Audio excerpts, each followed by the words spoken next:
Shalom, selamat pagi semua. Ya, kita harus tetap di rumah saja sampai semua kondisinya aman dan kembali seperti biasanya. Namun hal itu tidak membatasi kita ya dalam melakukan proses pembelajaran. Nah, kalian tetap di rumah saja dan mestinya menonton video ini sampai habis. Oke, tidak usah panjang lebar lagi, kita langsung saja memulai pembahasan kita pada materi ini mengenai makromolekul. Nah, makromolekul ini kan sebenarnya kalian sudah mempelajari dari kalian duduk di bangku SMP. Semoga kalian masih ingat ya. Nah, makromolekul ini dia terbagi atas 3 bagian. Yang pertama karbohidrat, yang kedua protein, dan yang ketiga lemak. Nah, makromolekul ini atau polimer, dia merupakan senyawa yang mempunyai massa molekul yang besar yang tersusun dari gabungan molekul sederhana. Nah, molekul sederhana penyusun polimer ini dia disebut juga dengan monomer. Reaksi penggabungan monomer disebut dengan reaksi polimerisasi. Nah, polimer ini dia merupakan makromolekul yang disusun dari monomer-monomer melalui peristiwa polimerisasi. Nah, jumlah monomer yang dapat membentuk polimer terdiri dari 50 molekul unit atau lebih dengan ukuran 10 sampai 10.000 A. Nah, di alam makromolekul juga banyak kita jumpai di mana-mana ya. Nah, makromolekul ini tidak semata-mata polimer saja ya. Ada juga yang karbohidrat, amilum, protein lemak, dan itu adalah contoh-contoh makromolekul di alam. Yang berikut kita masuk dalam pembahasan mengenai polimer. Nah, polimer ini dia dikelompokkan berdasarkan 4 hal. Yang pertama berdasarkan reaksi pembentukannya, yang kedua berdasarkan jenis monomernya, yang ketiga berdasarkan asalnya, dan yang keempat berdasarkan penggunaannya. Nah, kita sekarang akan membahas berdasarkan reaksi pembentukannya. Nah, berdasarkan reaksi pembentukannya ini dia dibagi menjadi 2 lagi ya. Yang pertama ada polimer adisi, yang kedua ada polimer kondensasi. Nah, apa itu polimer adisi? Polimer adisi ini dia merupakan polimer yang proses pembentukannya melalui reaksi adisi, yaitu putusnya ikatan rangkap yang terdapat pada monomer untuk kemudian dia saling terikat satu sama lain membentuk kesatuan molekul raksasa.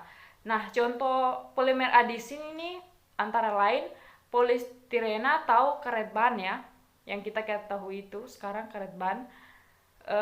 Yang kedua polietilena atau plastik, yang ketiga PVC atau polivinil klorida, dan yang keempat polisoprena atau karet alam. Nah, itu merupakan contoh dari polimer adisi. Yang berikut kita akan masuk dalam polimer kondensasi. Nah, apa itu polimer kondensasi? Polimer kondensasi adalah polimer yang proses pembentukannya melalui penggabungan molekul-molekul kecil lewat reaksi yang melibatkan gugus fungsi dengan atau tanpa diikutinya lepasnya molekul-molekul kecil. Nah, contoh polimer kondensasi ini seperti apa ya? Contohnya itu seperti bakelit. Bakelit ini dia terdapat pada kaca jendela pesawat ya, dan juga nilon. Nah, tadi kita sudah membahas mengenai polimer berdasarkan reaksi pembentukannya. Yang berikut kita akan masuk polimer berdasarkan jenis monomernya. Nah, berdasarkan jenis monomernya ini ada 2 jenis ya. Yang pertama homopolimer dan yang kedua ada copolimer. Nah, homopolimer ini merupakan polimer yang terbentuk dari monomer-monomer yang sama. Contohnya seperti PVC atau polivinil klorida, polietilena, dan polipropilena. Nah, itu merupakan contoh dari homopolimer. Yang kedua, kopolimer. Nah, kopolimer ini dia merupakan polimer yang terbentuk dari monomer yang berbeda, seperti nilon 6,6 Kevlar dan bakelit. Yang berikut kita akan masuk polimer berdasarkan asalnya ya. Nah, berdasarkan asalnya ini ada 3 jenis ya.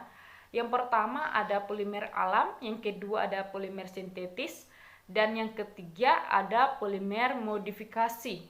Nah, polimer alam ini dia merupakan polimer yang tersedia di alam. Dia terbentuk secara alami tanpa ada keterlibatan manusia, seperti protein dalam tubuh manusia, terus hewan, atau biji kacang-kacangan selulosa pada batang kayu, serta amilum pada biji-bijian. Nah, itu merupakan contoh dari polimer alam. Yang kedua itu polimer sintetis. Nah, polimer sintetis ini dia merupakan polimer yang dibuat melalui proses fabrikasi atau melalui proses pabrik oleh manusia dari bahan monomer yang tersedia dari alam. Nah, contohnya seperti berbagai macam plastik, serat, dan kain sintetis, contohnya seperti nilon. Yang berikut kita akan masuk dalam polimer modifikasi. Nah, polimer modifikasi ini dia merupakan polimer yang terbentuk dari hasil modifikasi polimer alam dengan tujuan memperbaiki sifat agar sesuai yang diharapkan, seperti vulkanisme ban, seperti tahap pembuatan karet ban untuk kendaraan dengan tujuan agar karet ban itu dia lebih kuat dan lebih kenyal. Nah, itu merupakan contoh dari polimer kondensasi. Baik, tadi saya sudah menjelaskan pembelajaran mengenai makromolekul dan juga bagian-bagian dari polimer. Mungkin saya cukupkan sampai di situ. Sekian hasil belajar kita di hari ini. Selamat pagi.